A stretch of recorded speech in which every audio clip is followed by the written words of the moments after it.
Assalamualaikum warahmatullahi wabarakatuh.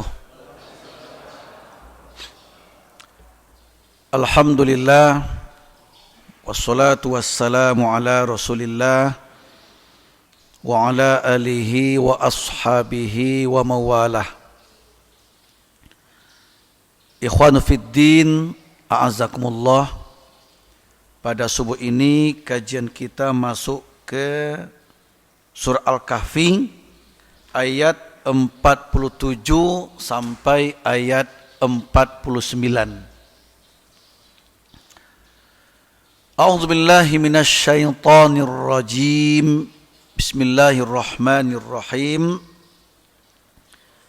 Wa yauma nusayyirul jibala wa taral arda barizatan wa hasyarnahum falam nughadir minhum ahada wa uridu ala rabbika saffan laqad ji'tumuna kama khalaqnakum awwala marrah bal za'amtum allan naj'ala lakum maw'ida wa wudi'al kitabu fataral mujrimina mushfiqina mimma fihi wa yaquluna ya wailatana ma li hadzal kitabi la yughadir saghiratan wala kabiratan illa ahsaha wa wajadu ma amilu hadira wala yazlimu rabbuka ahada.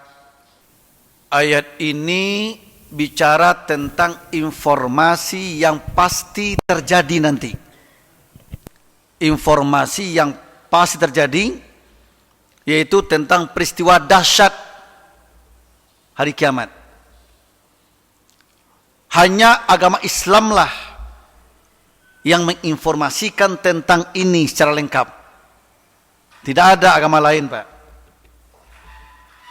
Menceritakan 3 masa hanya Islam. Kejadian mulai dunia ada sampai kiamat, peristiwa kiamat itu sendiri, dan apa yang terjadi setelah kiamat sampai tiada akhir. Hanya Islamlah yang menginformasikannya. Hanya Al-Quranlah yang sempurna menginfokan yang nyata dan yang tidak nyata. Apalagi peristiwa yang tidak bisa akal mencernanya, mesti pakai iman. Ya, karena ini Al-Quran dan firman Allah, tidak ada hak kita untuk tidak mempercayainya.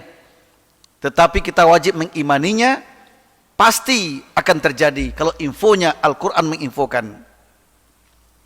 Apa kata Allah? Ingatlah oleh kalian semuanya, akan ada peristiwa dahsyat nanti yang akan terjadi, di mana di hari itu kami perjalankan gunung-gunung yang biasa gunung itu tertancap di bumi dengan kokoh. Betul nggak, Pak? Dengan kokoh tertancapnya, sehingga bumi menjadi tenang dan makhluk yang di atasnya pun tenang. Hanya sesekali, Pak, meletus gunung, pasaknya mulai goyah, gempa pun terjadi, manusia bergelimpangan. Itu pun hitungan detik. Seandainya gempa 1 jam saja, apa yang terjadi? Selama ini kan menghancurkan bumi ini, kan hanya gempa hitungan detik, Pak. Paling tinggi menit ya, 5 menit, 10 menit udah hancur itu. Saya ingat itu ketika di Padang itu peristiwa tahun berapa itu ya. Saya pas pulang kampung itu, Pak. Pas pulang kampung itu. Dan pas sedang berjalan, pulang dari masjid menuju pulang ke rumah. Di jalan itu, Pak, pas gempa itu saya kaget begini saya. Bayangkan gini, Pak. Saya pusing kemana nih? Kaget, kok pusing saya gini? Akhirnya saya duduk, Pak. Pas duduk, tenangkan diri, rumah bergonjong yang rumah gadang itu, Pak, itu gini, Pak, Brrrr. Wah, nah, saya yakin, wah gempa terjadi, bakal banyak korban ini kalau begini dahsyatnya. Wah, besok saya keluar dari kampung itu ke arah Kota Padang, tutup semua jalan. Kenapa? Sini longsor, sana longsor. Wah, berita heboh Pak, bahwa di Padang, wah, mengalami rumah yang roboh, hotel yang hancur, banyak sekali. Itu baru hitungan berapa ya? Paling-paling 2-3 menit, Pak. Itu hitungannya. Ini bukan hitungan menit. Hitungan yang sangat dahsyat, yang menghancurkan. Gunung saja berpindah. Bayangkan tuh. Gunung yang kokoh itu berpindah, berjalan, terbang. Pasak itu yang goyah, yang Allah cabut. Allahu Akbar. Di hari itu gunung-gunung kami perjalankan, dan kamu akan dapat melihat bumi itu rata. Kenapa rata? Kenapa rata, Pak? Gunung saja yang kokoh Pak, itu terbang. Gimana yang lain-lain? Gimana rumah? Gimana rumah? Gimana kita yang kecil ini? Mungkin kita tinggal di Meruya sampai di Amerika. Orang Amerika sampai ke Meruya. Coba kita mulai analisa gunung saja yang berapa besarnya, yang kokoh dia, yang selama ini nggak pernah mereka terbalik. Gunung nggak ada, Pak. Pernah nggak, Pak, gunung terbalik kayak mobil terbalik? Nggak ada, Pak. Mana gunung terbalik? Nggak pernah. Gunung tuh kokoh, Pak, kokoh. Kalaupun meletus paling-paling isinya keluar kan? Isi keluar itu paling-paling. Atau longsor sebagian kecil yang terkelupas jatuh menimpa rumah orang, menimpa perkampungan, paling itu. Nah, saya ingat lagi itu tahun berapa pula itu? Ya ketika itu nggak salah itu ya. Itu di Padang Priaman, Pak, satu kabupaten itu. Itu empat bukit, Pak. Itu kayak pancung enggak? Kayak pancung 4 bukit itu langsung menimpa satu kecamatan, Pak. Berapa ribu yang mati waktu itu tuh? Ya, saya lupa tahun berapa itu, Pak. Masih ingat enggak? Tahun? Saya lupa itulah tahun berapa itu. Ini gunung semua keliling, Pak. Satu kecamatan berapa ribu warga itu? Berapa ratus ribu warga itu? Itu 4 gunung itu, Pak, langsung ke Pancung, Pak, ke Pancung aja. Puncak-puncak itu ke Pancung, langsung menimpa yang 4 ini. Ya, menimpa satu kecamatan, Pak. Artinya terpaksa pula fatwa MUI pusat, MUI Sumbar memfatwakan. Waktu itu Buya Gus Dur mengatakan begini, karena ini musibah besar dan Allah telah menguburkan orang serentak dalam jumlah yang sangat besar, dan jika digali, Pak, menimbulkan kemudaratan yang lebih besar lagi. Kalau digali kan, ya sudahlah. Fatwa MUI mengatakan kita anggap Allah menguburkan masal orang itu. Jangan digali lagi, cukup kita sholat gaib saja. Itu yang paling ringan mudaratnya. Kalau digali, berapa uang habis menggalinya?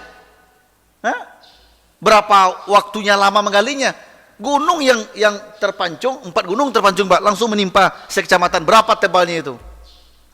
Kalau digali, berapa uang menggalinya? Ya, berapa uang habisnya, miliarannya? Ya, itu pun manfaatnya apa?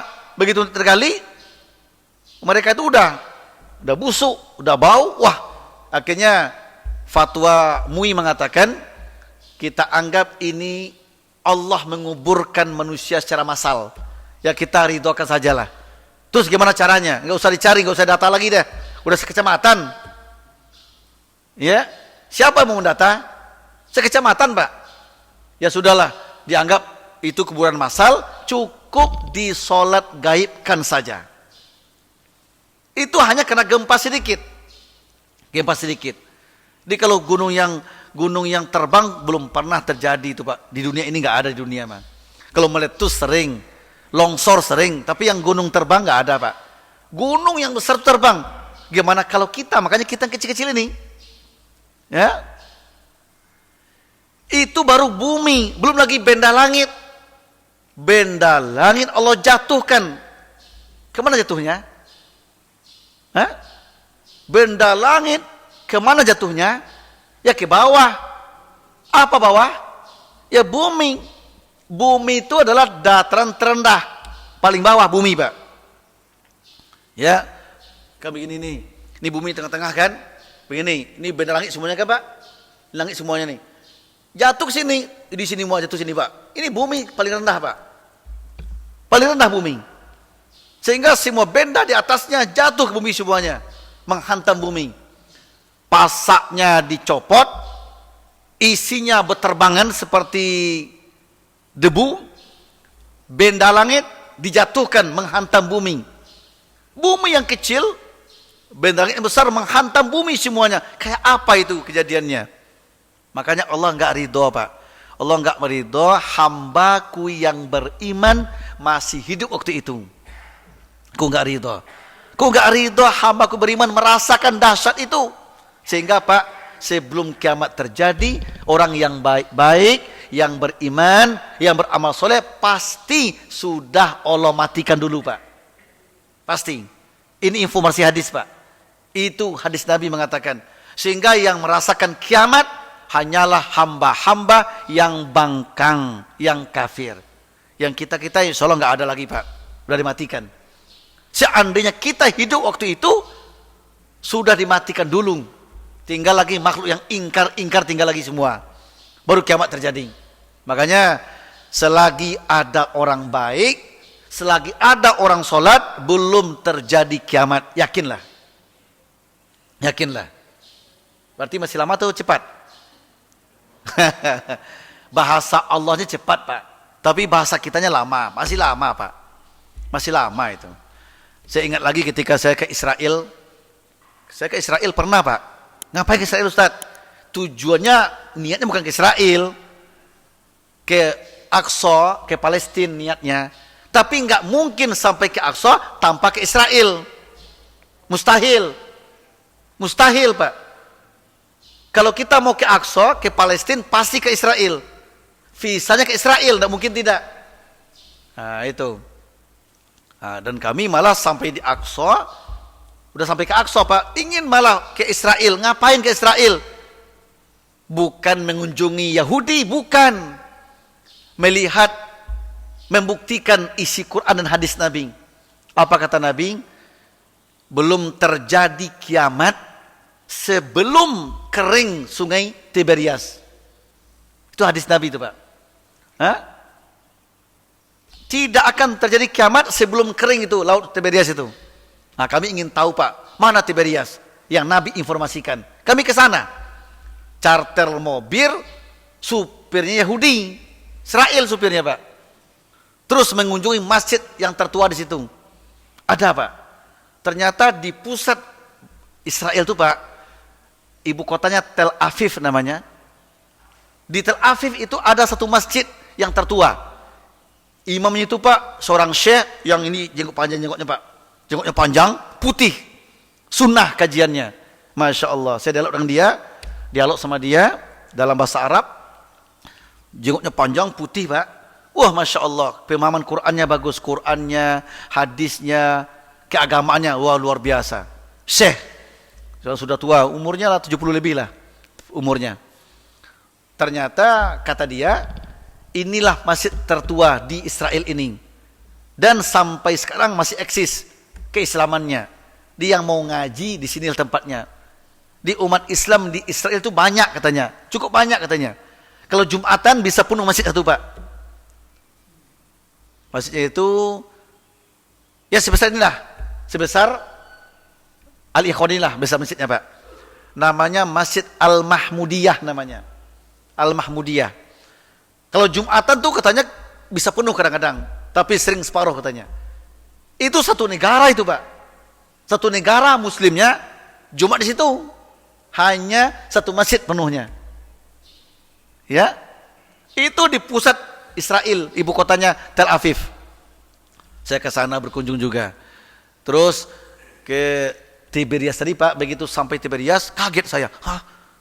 Mana Tiberias tuh? Itu. Ditunjuk oleh guide-nya orang Yahudi itu Pak. Itu dia Tiberias. Kami turun, pas turun Pak, hah? Kok sedikit airnya? Sedikit Pak, kok dikit banget? Waduh, kiamat dekat ini. Pikiran saya begitu Pak, karena ingat hadis, waduh mau kering ini, wah kiamat dekat ini. Saya ada jamaah Pak, jamaah nggak berani, ada 2-3 orang nggak salah yang berani. Saya ajak Pak, langsung ke pinggir laut itu Pak, pinggir danau Tiberias itu, pinggir itu Pak, terus jalan Pak, sampai ke airnya. Saya sekitar 500 meter atau sekiloan lah, lebih kurang Pak. Kita masuk laut tapi minjak pasir Pak. Nggak berani jamaah, 3 orang cuma yang berani Pak. Saya ajak terus. Kita ingin ke laut, ke airnya. Itu injak terus Pak. Sambil istighfar terus. Takut nanti roboh kan? Ya, terus jalan. Sampai air dekat Pak. Pas di air dekat, saya berdiri. Wah, masih luas nyatanya Pak. Masih luas danaunya. Wah, lama kiamat ini saya bilang. Lama kiamat ini. Karena kata Nabi kan, kiamat belum terjadi sebelum kering sebaik Sungai Tiberias. Ini masih jauh Pak. Kalau dari luar kita lihat Pak, kecil kelihatannya Pak. Kecil kelihatannya. Udah mulai kering kelihatannya. Yang nampak adalah pinggirnya aja, pasirnya aja nampak. Wah, udah mulai kering ini. Nah, untuk meyakinkan kita jalan Pak, terus ke dalam. Sampai mendekati air itu sendiri Pak. Ketika udah mendekati air baru lihat kita, wah ternyata masih luas Pak. Nggak nampak juga ujungnya. Wah, kalau begitu masih lama kiamat ini saya bilang. Ya. Nah, ini hanya pembuktian hadis saja. Ternyata Quran bicara, hadis bicara, bukti-buktinya masih ada sampai sekarang Pak. Masya Allah. Ya. Wah, luar biasa Quran ini. Menginformasikan Quran, mau lihat lihat ke sana. Lihat ke sana. Ya, jadi Allah menginformasikan kepada kita yang hadir ini bahwa akan terjadi suatu saat nanti peristiwa yang amat dahsyat itu yang disebut dengan kiamat, di mana gunung-gunung yang kokoh kami cabut, kami terbangkan, berjalan dia. Ya, ketika pasak bumi itu yang dicabut, maka bumi goyang, nggak stabil Pak. Bumi goyang, datang pula benda langit menghantam. Ya, setelah itu, hai Muhammad, bilang ke umatmu, nanti bumi itu menjadi datar. Itulah nanti bakal menjadi padang mahsyar. Itu padang mahsyar nanti Pak. Ya, seolah-olah bumi yang lama dihancurkan, langit yang lama dihancurkan, muncullah bumi yang baru, datar. Itulah menjadi mahkamah Allah, persidangan Qadi Rabbul Jalil. Kalau sidang sekarang itu kan kadang-kadang benar, kadang-kadang tidak, kadang-kadang sandiwara, ya, kadang-kadang ya penuh dengan cerita yang berliku-liku. Ya, kadang-kadang yang iya jadi enggak jadi iya. Tapi kalau nanti di sidang itu langsung Allah menggelar persidangan, bumi datar, ya, maka baru dihidupkan kembali makhluk yang mati tadi. Coba cek Quran deh. Coba Pak buka surat 39 Az-Zumar. Coba lihat surat 39 Az-Zumar ayat 68 kalau nggak salah. Coba lihat Pak. Wa nufikha fis suri fasa'iqa man fis samawati wa man fil ardi illa man Allah. Summa nufikha fihi ukhra fa idza hum qiyamun yanzurun. Surat 39 Az-Zumar ayat 68. Coba. Betul ya?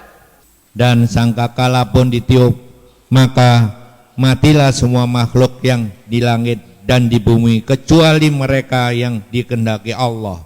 Kemudian ditiup sekali lagi sangkakala itu, maka seketika itu mereka bangun dari kuburnya menunggu keputusan Allah. Ya, ayat ini yang menjabarkan kepada kita kronologis terjadinya kiamat, di mana berawal dari ditiup sangkakala dulu oleh malaikat apa namanya?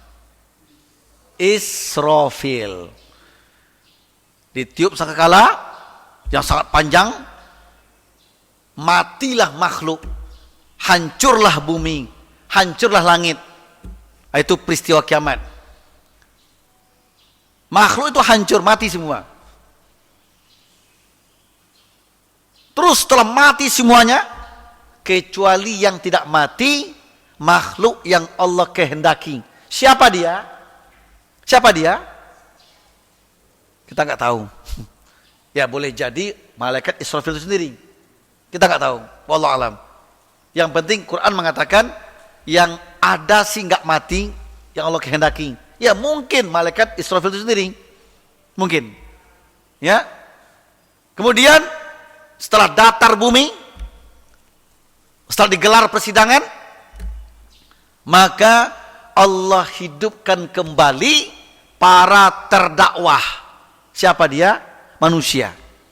Mulai manusia pertama Nabi Adam sampai manusia yang terakhir, semuanya yang mati tadi hidupkan lagi, dihidupkan lagi. Semuanya serentak hidup. Setelah mereka hidup semuanya, Allah panggillah para nabi dan rasul. Nabi-nabi, rasul-rasul Allah panggil. Nabi, rasul kumpul, hadir di padang mahsyar. Terus, hai rasul, tolong panggil umatmu masing-masing. Nah, setiap rasul Pak memanggil umatnya. Umat Muhammad kumpul, umat Musa kumpul, umat Ibrahim kumpul. Semua rasul memanggil umatnya. Umat-umat mendatangi nabi masing-masing seperti di absen. Kita mendatangi Nabi Muhammad, jelas. Yang repotnya, yang bingung siapa? Yang hidup di zaman sekarang, yang mereka umat Muhammad harusnya, tapi mereka mengingkari Muhammad itu sendiri. Tidak meyakininya, bingung dia. Saya mau kemana nih? Lari ke Nabi Isa. Kata Isa, kamu siapa? Kami umatmu, hai Isa. Yang benar, iya. Kami mengakui kamu yang nabi kami. Kamu lahir tahun berapa? Tahun berapa hidupnya? Tahun 1700-an, katakanlah Masehi. 1900-an, tahun 2000. Itu aku tidak ada lagi. Itu bukan masa aku itu masa Muhammad tuh. Kamu kesana. Hah? Jadi kami bukan umat kamu, bukan. Masa saya udah habis jauh. Itu masa Muhammad itu. Berarti saya umat Muhammad. Iya. Temui dia. Bingung lagi dia. Waduh. Dulu ketika hidup, kita tidak akui beliau Nabi kita tidak akui. Syahadat nggak mau. Waduh, gimana lagi nih? Mereka mulai bimbang, bingung, gelisah. Kondisi terpaksa, semua umat telah berkumpul dengan Nabi masing-masing. Mereka terpaksa mendatangi Muhammad. Ya Muhammad, kami ini umat engkau, akui kami ya. Apa kata Nabi? Kamu hidup tahun berapa? Kami hidup di masamu. Bahkan kamu telah meninggal. Kami masamu. Oh ya, kalau begitu. Sini, kamu umat aku. Cuma di pinggir sana. Di pojok-pojok sana. Mengapa? Masanya kamu hidup di masaku. Kamu umatku. Karena yang umat aku itu, semenjak aku jadi Rasul, tahun berapa? Tahun berapa Pak? Masehinya tahun berapa? Masehinya aja lah. Tahun berapa? Hah? Gampang itunya kan?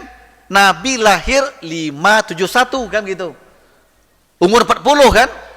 Tambah 571 tambah 40 berapa? Hah? 611 berarti semenjak tahun 611 Masehi sampai kiamat itu umat saya itu semuanya. Wah, berarti benar dong kami umat engkau. Betul. Kalian umat kami, umat saya. Cuma yang ingkar, yang mendustakan saya, yang tidak membenarkan agama saya. Ya, sana pojok sana. Nah, gitu Pak. Disitulah baru terasa, wah, celaka kami. Tapi yang beriman, yang beramal soleh, yang mengakui beliau sebagai nabinya, rasulnya, insya Allah seperti kita ini, kita agak nyaman dikit. Ada harapan nih Pak. Ada harapan beliau memberikan kita pertolongan, syafaat namanya. Ini kondisi yang terjadi di padang mahsyar.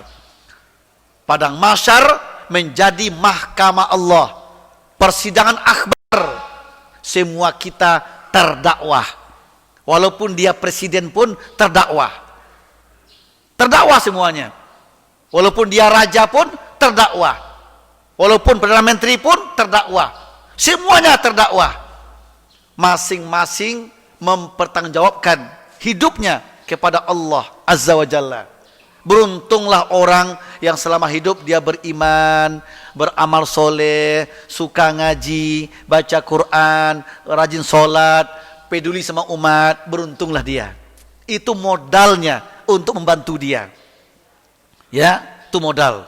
Punya harta yang banyak, tapi diinfakkan, disedekahkan, diwakafkan. Itu modalnya yang membantunya.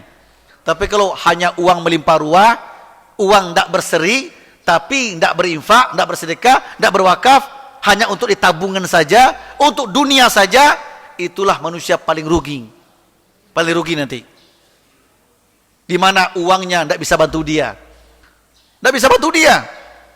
Pangkat jabatannya tidak bisa bantu dia. Kecuali dia berpangkat, berjabatan, membantu manusia. Waktu menjabat. Misalnya, saya nih menjadi Kapolri. Misalnya, begitu ada kasus, saya perintahkan, tolong adili seadil-adilnya. Yang benar bilang benar, yang salah katakan salah, yang benar loloskan, yang salah penjarakan. Saya gunakan power saya. Ya, wah nanti di akhirat dia akan dibantu oleh pangkat jabatannya. Ya, yakinlah. Pangkat jabatan membantu kita. Ya. Tapi kalau pangkat jabatan digunakan bukan untuk membantu manusia, bahkan menzolimi orang, merekalah yang paling rugi di akhirat nanti. Tidak bisa mengelak, tidak bisa berlindung dengan apapun. Kenapa? Ini pengadilan maha adil. Maha adil. Nah, untuk itu modal kita Pak hanyalah gunakanlah hidup ini untuk kebaikan. Itu aja intinya. Jadilah orang yang baik, berguna untuk orang lain. Kita berpangkat, berjabatan, punya harta, berkuasa, semuanya untuk membela agama Allah, untuk membantu manusia. Nanti di akhirat pasti mereka dibantu oleh pangkatnya, oleh jabatannya, oleh kekuasaannya, oleh hartanya. Pasti. Pasti itu. Di penyelamat kita hanyalah amal baik kita selama hidup. Ini peringatan Allah. Hati-hati kata Allah, hidupmu enggak lama. Hidupmu pasti berakhir. Persidangan dunia itu persidangan yang nisbi. Mungkin benar, mungkin salah. Mungkin adil, mungkin tidak adil. Tapi persidangan yang maha adil adalah persidangan mahkamah Allah Tabaraka wa ta'ala. Itu digelar setelah kiamat terjadi. Setelah kiamat terjadi. Setelah bumi menjadi rata. Allah informasikan. Ingatlah akan muncul suatu hari. Kami perjalankan gunung-gunung dan kamu melihat bumi itu rata. Dan kami kumpulkan semua manusia dan tidak kami tinggalkan seorang pun dari mereka. Semua yang dikumpulkan. Untuk apa dikumpulkan? Untuk apa? Untuk apa tadi Pak? Untuk apa dikumpulkan? Untuk disidang, menjadi terdakwah di sidang. Ya, untuk mempertanggungjawabkan hidup ini. Selama hidup dikasih umur yang panjang, untuk apa digunakan? Selama hidup dikasih pangkat jabatan, kekuasaan, untuk apa digunakan? Selama hidup dikasih harta benda, selama hidup dikasih anak cucu, untuk apa digunakan? Apakah untuk bermaksiat atau untuk beribadah? Apakah untuk menzolimi orang atau untuk menolong orang? Beruntunglah mereka kalau hidupnya digunakan untuk kebaikan, dan rugilah mereka. Menyesal tapi tidak ada gunanya penyesalan di waktu itu. Nggak ada gunanya lagi. Nasi sudah jadi bubur. Itu masih untung itu Pak. Masih untung. Masih bisa dimakan ya. Nasi jadi bubur masih untung. Masih bisa dimakan buburnya. Tapi pepatah itu kan pepatah Pak. Pepatah itu ada maksudnya, ada maknanya. Ya. Kalau sudah menjadi apa ya, kalau kelapa, bukan kelapa, pohon pisang tuh Pak. Pohon pisang ada warna hijau. Ada warnanya coklat. Kalau pohon pisang warna coklat itu apa namanya itu? Krisik, itu bahasa Padang itu. Bahasa Minang ya? Atau bahasa Indonesia? Krisik. Hah? Bahasa Indonesia ya? Bukan bahasa Padang itu. Asalnya bahasa Padang. Tahu Pak, krisik, tahu Pak krisik? Nah, enggak tahu kan? Berarti bukan bahasa Indonesia itu. Bukan bahasa Indonesia itu. Apa? Daun pisang yang awalnya daunnya hijau, begitu sudah tua dia warnanya berubah menjadi coklat, menjadi hitam. Apa namanya itu? Hah? Kelaras. Kelaras itu bahasa apa? Jawa. Itu pokoknya itu deh, itu aja lah. Susah. Terserah mau bahasa Jawa, bahasa Padang terserah. Yang penting kita paham ya. Kalau daun pisang masih hijau, ya, itu harapan buahnya akan muncul. Akan ada buahnya. Tapi kalau daun pisang sudah jadi coklat, udah hitam, itu mau mati itu Pak. Tidak mungkin berbuah lagi. Nah, artinya apa? Artinya waktu telah lewat, sudah terlanjur nggak bisa berbuat lagi. Nah itu. Nah, untuk itu kata Allah, selagi hidup gunakanlah akalmu untuk mempersiapkan akan hari esok itu. Jangan tunggu kiamat terjadi. Jangan tunggu kematian tiba sehingga tidak bisa berbuat lagi. Rugilah kita. Mereka akan dibawa ke hadapan Rabbmu dengan berbaris. Ini. Manusia dibawa ke hadapan Rabb Allah. Ke hadapan Allah dengan berbaris. Artinya bersama nabinya masing-masing berkumpul berbaris. Kenapa berbaris? Biar mudah untuk menghitungnya. Mudah untuk nunggu giliran. Ayat ini diperkuat oleh surat At-Tur. Surat At-Tur ayat 9 sampai 10. Surat At-Tur surat keberapa? Coba lihat. Yuk. Surat At-Tur ayat surat berapa Pak? 52. Kalau 53 apa? An-Najmi. Ya, 53 An-Najmi, 50 Qaf, 51 apa? Az-Zariyat, 52 At-Tur. Coba buka. Surah At-Tur ayat 9 sampai 10. Yauma tamurus sama'u maura wa tasirul jibalu sayra. Ini menggambarkan hari kiamat terjadi. Buka lagi An-Naml 88. Wa tarol jibala tahsabuha jamidatan wa hiya tamurru marras sahab. Hai Muhammad, engkau akan melihat gunung-gunung yang engkau kira tetap di tempatnya, padahal tidak. Gunung itu berjalan seperti awan berjalan. Subhanallah, gunung-gunung berjalan seperti awan berjalan. Mengerikan, Pak. Buka lagi surah Al-Qari'ah ayat yang kelima. Al-Qari'ah surah keberapa? Wa takunul jibalu kal'ihnil manfush.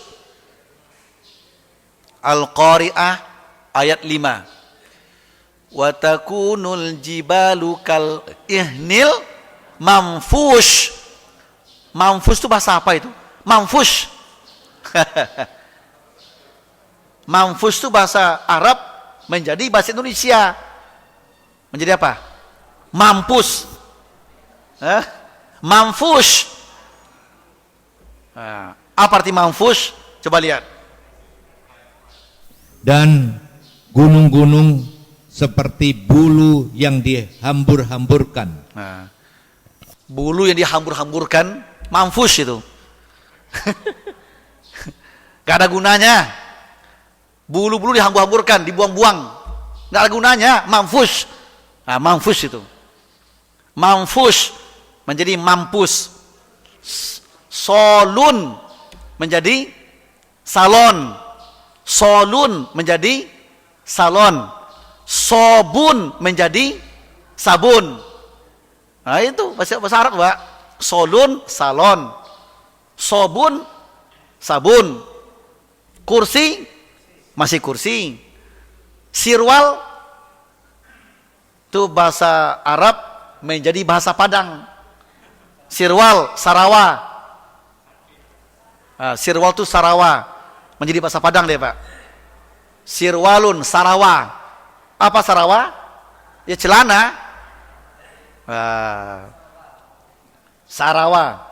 Ya Pak, ya Sarawa ya. Sarawa itu sirwal. Di Sunda Sarawa. Sama juga. Sama, itu berarti Padang Sunda teman dia. Sama-sama mengambil bahasa Arab. Sarawa. Ya sirwal itu bahasa Arabnya. Manfush, ya manfus. Manpus. Mampus itu mati. Mati itu dihambur-hamburkan, gak ada gunanya lagi. Lanjut. Buka lagi Toha. Surat Toha surat berapa? Surat 20 ayat 105.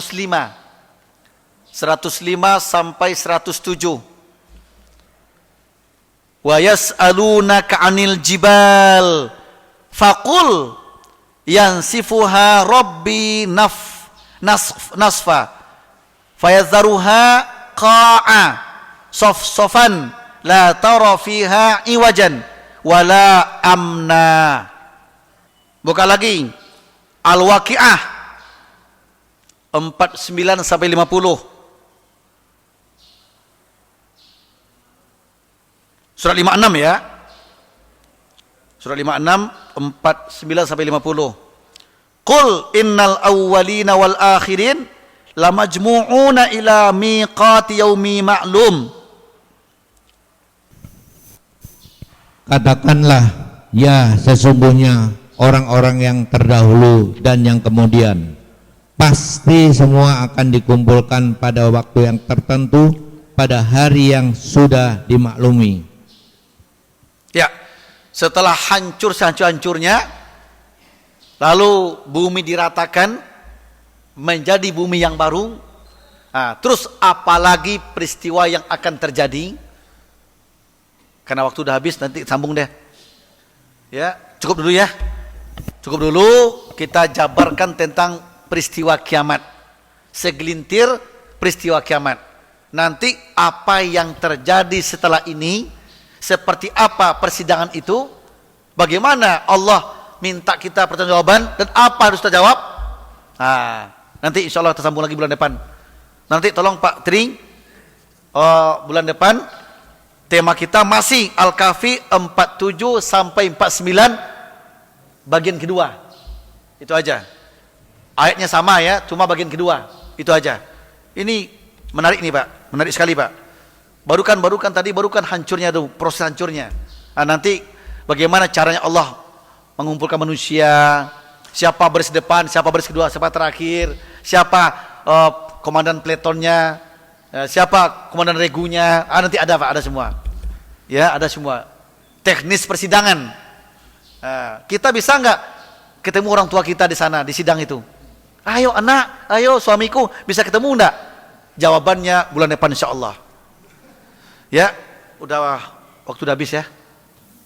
Cukup demikian. Terima kasih. Diskusi nggak usah sekarang. Diskusi kita pending aja Pak, bulan depan dibahas kalian. Subhanaka Allahumma wa bihamdika asyhadu an la ilaha illa anta astaghfiruka wa atubu ilaik. Assalamualaikum warahmatullahi wabarakatuh.